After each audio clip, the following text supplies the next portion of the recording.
Сәлеметсіздер ме балалар? Бүгін бізде жаратылыстану сабағы. Бүгінгі сабақтың тақырыбы жансыз табиғатқа не жатады?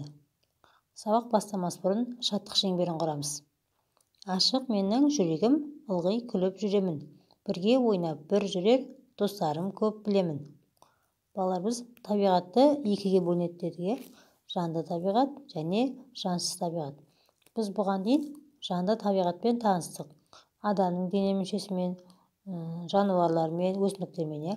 Енді бүгін біз жансыз табиғатпен танысатын боламыз.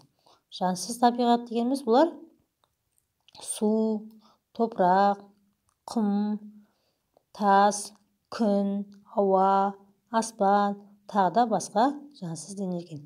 Енді жансыз табиғат дегеніміз не болады? Жансыз табиғат деп өсіп өнбейтін, көбеймейтін, бірақ тіршілік иелеріне елеулі пайдалы денелер мен заттарды атаймыз. Енді кітапты ашып тапсырмаға қарайық.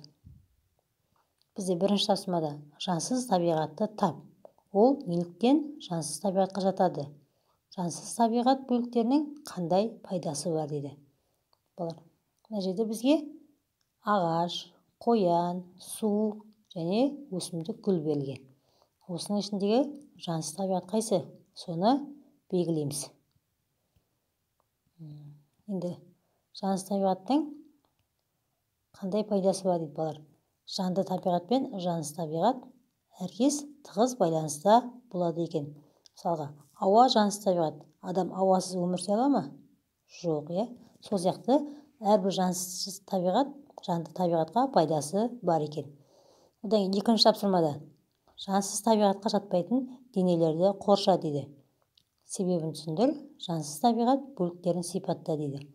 Балалар, жерде бізге тас, гүл, тау, құм, топырақ берілген.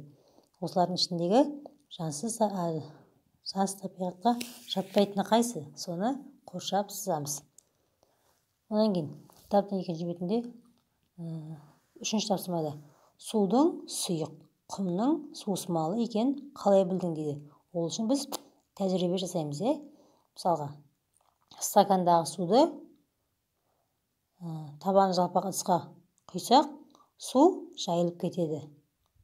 Ал құмды құйсақ, құм жайыла ма? Жоқ, құм үстіне үйіліп қалады.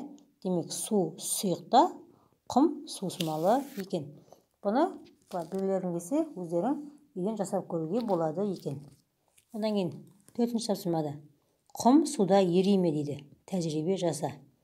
Егер стаканға су құйып, оған қант салып, араластырсақ, бізге қант көріне ме? Жоқ. Қант оның ішінде еріп кетеді. Ал егер де сол судың ішіне құмды салып, оны қасықпен араластырсақ, құм бізде көрмей кете ме? Жоқ. Бізге түбінде шөгіп, құм көрініп тұрады екен. Демек, құм бізде ерімейді. Бұны дәлелдеу үшін балалар, ата-анамыздың көмегімен үйден жасап көруге болады екен. Балалар, осымен бүгінгі сабақ аяқталды. Назарларыңызға рахмет. Сау болыңыздар.